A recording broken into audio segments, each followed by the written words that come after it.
Bonsoir. Bonsoir. Bienvenue à l'Atelier Librairie, le livre voyageur animé par Fabienne Roch et moi-même, Bruno Lalonde. Oui. Non. Voilà. C'est une première. Je suis en direct. Nous sommes à Montréal le 17 avril 2023. Alors, voilà. C'est une première. Je ne sais pas si ça fonctionne. J'ai aucune idée. J'ai aucune idée de comment ça fonctionne, en fait. Je sais que j'en ai profité pour enregistrer également sur ma Handycam cette petite vidéo. Alors, le décor est plutôt beau, je trouve. C'est même plaisant. Alors voilà, ce soir, pour les quelques-uns, les quelques-unes qui ont suivi mes tribulations, est-ce que ça marche? Tu le fais en direct sur Facebook? Je suis en direct sur YouTube. Ah, sur YouTube, d'accord. Parce que je vais aller sur YouTube, mais je croyais que tu le faisais en direct sur Facebook. Bon. Non, je suis épaté par l'image. Ouais, franchement, c'est un beau décor avec la vue oblique. Ouais, c'est impressionnant. Bon, alors, je suis déstabilisé. Alors, ce soir, je vais vous parler de deux personnages principaux. Une autrice qui a été favorisée par le sort, ayant reçu une éducation de pointe. Toute jeune, elle a visité l'Europe. Elle est allée dans les meilleures écoles. Elle vient d'une des familles les plus riches, les plus prospères du Québec. Son père a fondé et a dirigé un journaux, un hebdomadaire, si ma mémoire est bonne, les plus importants de l'histoire du Québec, qui tirait à l'époque à 1 million d'exemplaires. Et il a connu une jeunesse à la fois bohème, à la fois aventureuse. Il a été ami avec Winston Churchill. Il lui faisait parvenir annuellement du sirop d'érable. Et j'ai tenu entre mes mains une lettre de remerciement de Winston Churchill pour ce cadeau. Il a côtoyé, il a même rencontré Picasso, pour vous donner un peu d'idée. Alors, il a eu 2 filles, dont une des filles est devenue autrice, a écrit plusieurs livres, a dirigé pendant un temps la revue L'Amérique française. Son vis-à-vis, son protagoniste, sa némésis, non pas son double, mais un écrivain rival, en tout cas. Lui, c'est le contraire. Il a grandi dans un milieu qui lui était extrêmement défavorable. Dans un village aux prises avec des problèmes de pauvreté, d'alcoolisme, de déshérence. Il en a été traumatisé par cette enfance, extrêmement difficile. Mais c'était un génie littéraire à l'état pur. On se demande bien comment de tels individus ayant grandi dans de telles conditions peuvent parvenir à la fois à transcender leur état et à offrir l'une des plus belles œuvres de l'histoire de la littérature québécoise. La première, André Maillet, fille du colonel Roger Maillet.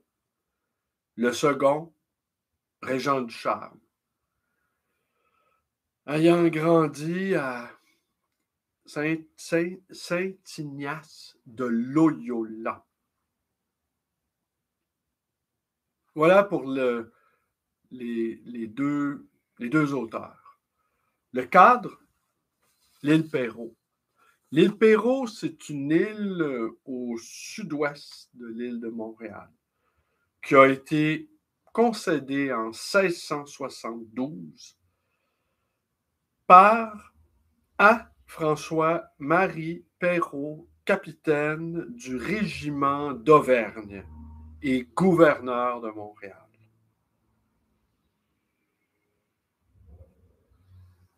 On m'a raconté, lorsque j'étais à Côte-des-Neiges, que Régent Ducharme avait séjourné pendant quelque temps sur cette île, l'île Perrot, et qu'on l'avait hébergé dans un des bâtiments attenant au domaine de Roger Maillet, qui avait construit un manoir qu'il avait baptisé du nom de l'Arche, en l'honneur de cette arche où se réunissait la bohème privilégiée de Montréal aux alentours de 1920. Et cette bohème, qui avait grandi à Outremont, et qu'on appelait alors le Outremont-Marc III, ou là je sais que je viens de le prononcer incorrectement, en fait, Outremont-Martre, voilà, une contraction de Montmartre et d'Outremont. Alors, Roger Maillet et quelques-uns de ses amis se réunissaient dans un immeuble de la rue Notre-Dame, dans le Vieux-Montréal, et ils écrivaient des poèmes, ils invitaient des gens à jouer de la musique. Le tout Montréal artistique de la jeune bohème y était donné rendez-vous. Et en souvenir de ces années fastes et poétiques, Roger Maillet avait baptisé son manoir l'Arche. Alors, on m'avait raconté que Régent Ducharme y avait séjourné. Et les sources, je me suis mis à la recherche des sources. Juste conclure avec l'île Perrot.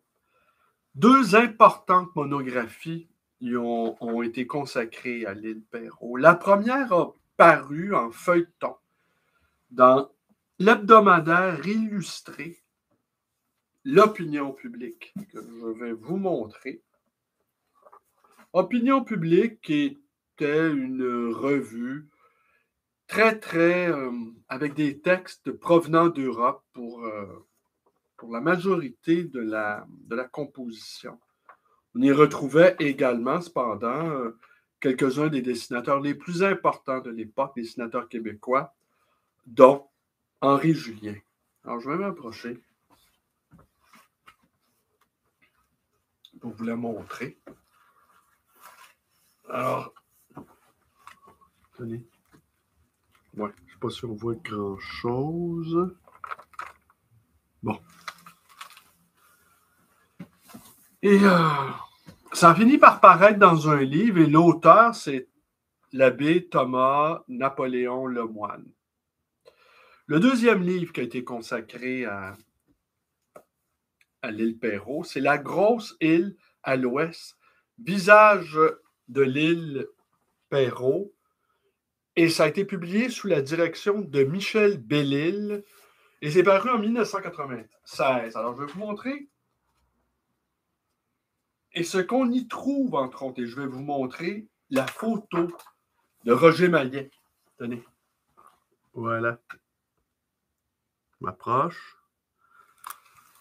Roger Maillet, journaliste et grand seigneur.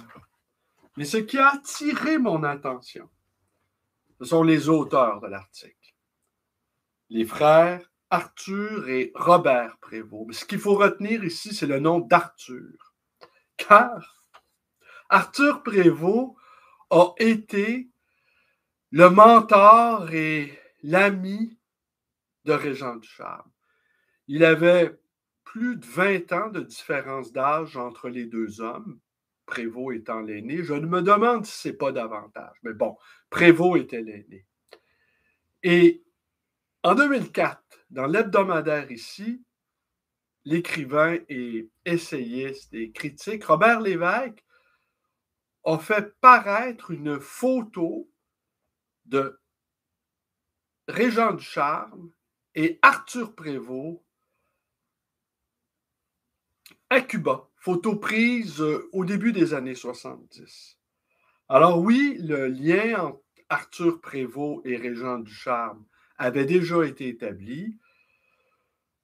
Robert Lévesque est venu apporter sa petite contribution à ce fait d'amitié.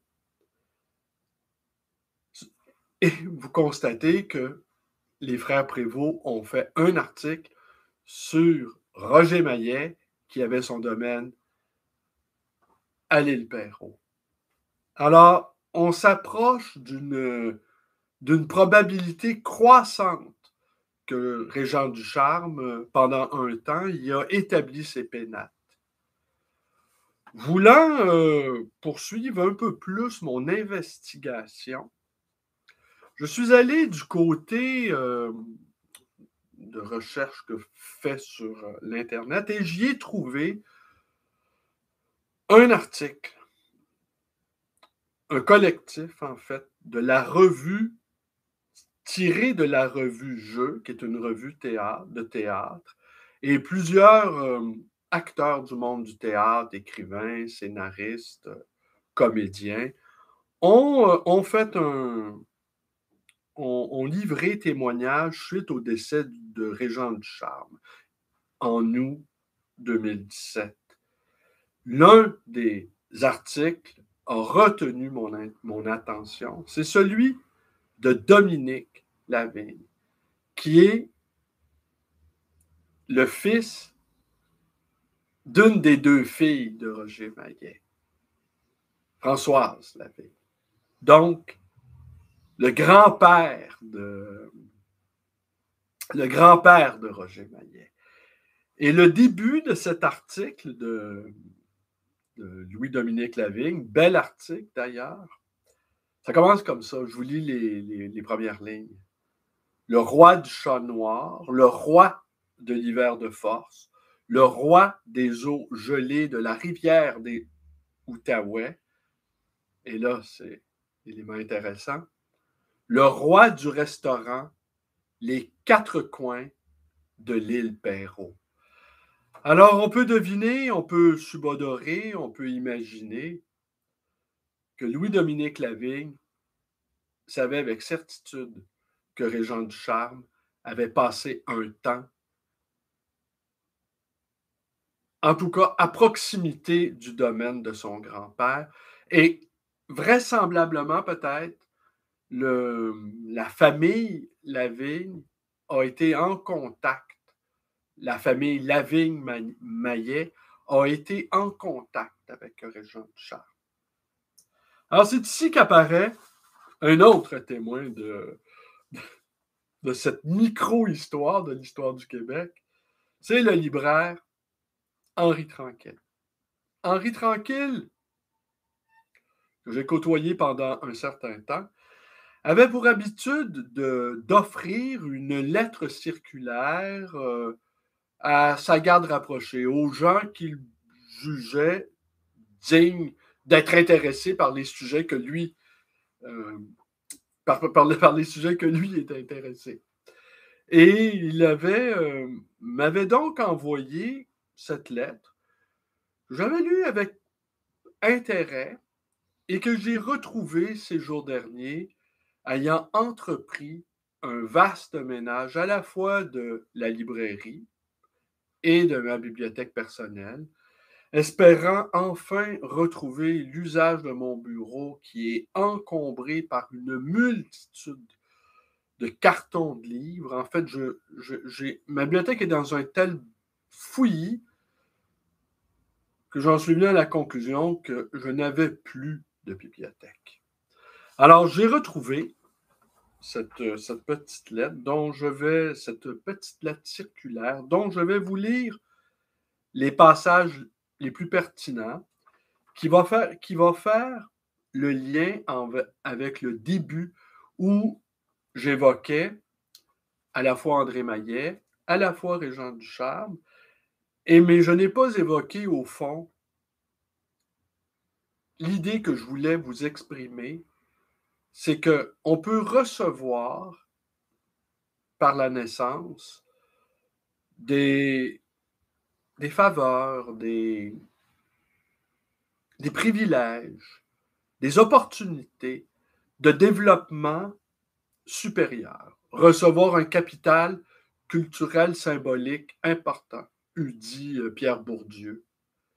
Et de l'autre, on peut grandir dans un climat tout à fait défavorable et avoir l'occasion de développer au maximum ses talents. Et on pourrait penser que le fait de naître dans un milieu défavorisé pourrait apporter un peu de commisération auprès de ceux qui, eux, naissent dans un milieu favorisé. Il n'en est rien, comme vous allez le constater en écoutant les passages suivants.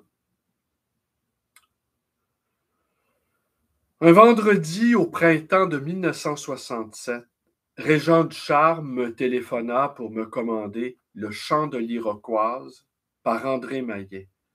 Je fus cependant étonné qu'un livre que je supposais faible soit commandé par un auteur aussi fort.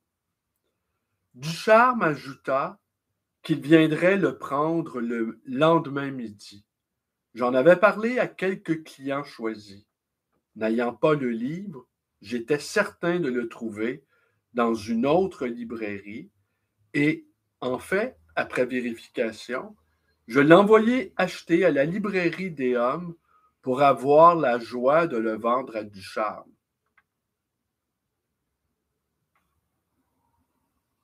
Là, ici, il y a un passage où il nous dit que c'est peut-être Claire Richard qui a été la compagne de Ducharme, mais peut-être que ce n'était pas elle qui est venue chercher le livre. Bon, je vous passe ça, c'est pas très pertinent.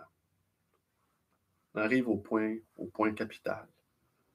En 1967, j'ai dit à André Maillet que Régent Ducharme avait acheté chez moi son recueil poétique Le chant de l'Iroquoise. Au lieu d'en être enchantée, elle me rétorqua avec mauvaise humeur que ce Régent Ducharme l'avait beaucoup plagié dans La vallée des avalées, donc désignant d'autres ouvrages d'elle que Le chant de l'Iroquoise, paru en 1967, puisque Ducharme me l'avait acheté après parution en septembre 1966 de La vallée des avalées. En 1967, j'ai dit à André Maillet que Régent Ducharme avait acheté chez moi son recueil poétique Le chant de l'Iroquoise. Au lieu d'en être enchantée, elle me rétorqua avec mauvaise humeur. Non, je vous relis. Excusez-moi, comprenez, c'est ma première vidéo en direct, alors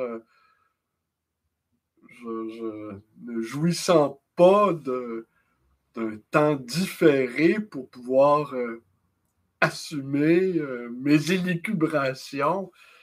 Je suis un peu nerveux, en fait. Mais je vais m'y faire. Je pense que je vais devoir m'y faire. Quoique c'est plutôt impressionnant de se retrouver comme ça devant un écran avec tout le décor. C'est plutôt beau, cependant. Ça me plaît bien. Mais j'aurais dû peut-être ce soir, plutôt que d'aller direct avec ce sujet d'André Maillet, de Régent Ducharme, j'aurais peut-être simplement dû me contenter d'une courte apparition pour me familiariser. Mais j'ai été tellement excédé par les derniers jours de toutes les tentatives faites et qui ont échoué, afin de vous proposer ce thème. Et j'avais développé plein de thèmes autour de ce thème. Et je suis épuisé de me répéter. Je suis épuisé d'inventer de nouvelles formes. Et aussi, je suis abasourdi de me retrouver en direct.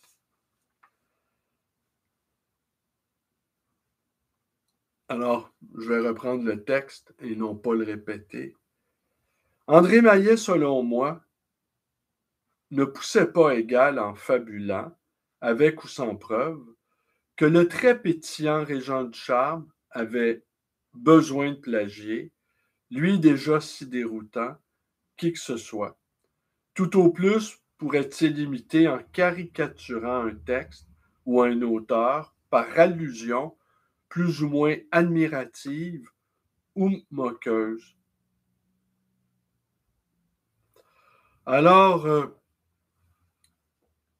c'est à mon sens, une preuve supplémentaire que Régent Ducharme a probablement croisé André Mallet sur les terres du père d'André Mallet. Est-ce que Régent Ducharme aurait éprouvé un immense complexe devant cette fabuleuse richesse? L'effroyable contraste entre la condition d'André Mallet et la sienne aurait pu être une source à la fois d'embarras, de révolte peut-être, et assurément peut-être très tôt Ducharme confronté à la fois au succès, être publié chez Gallimard pour un jeune auteur en ces années-là au Québec représentait un exploit presque inimaginable, et confronté aussi à la rivalité, à l'envie, à la jalousie de gens qui, dès le départ, avaient eu sur lui une longueur d'avance quasi insurmontable. Peut-être est-ce d'avoir été sitôt confronté à cette lutte des classes, n'ayons pas peur des mots, que Ducharme en aurait, outre les traumatismes familiaux,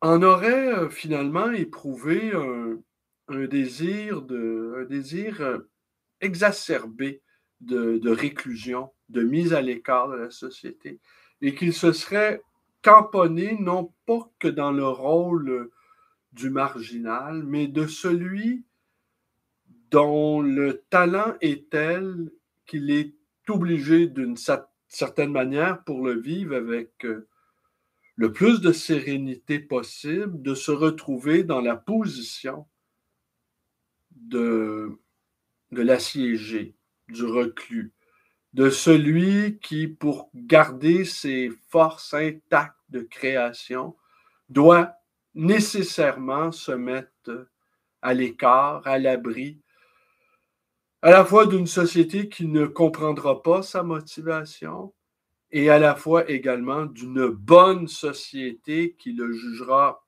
au mieux comme un singe savant, au pire comme un usurpateur, quelqu'un n'ayant pas le droit au chapitre, étant donné son lieu de naissance, étant donné sa lignée, étant donné le bagage reçu, et que ça pourrait s'apparenter à une hérésie qu'un individu né nulle part ait reçu de tels dons, et que finalement, la véritable injustice ne serait pas due au hasard de la naissance ou de la fortune, mais au hasard des talents reçus.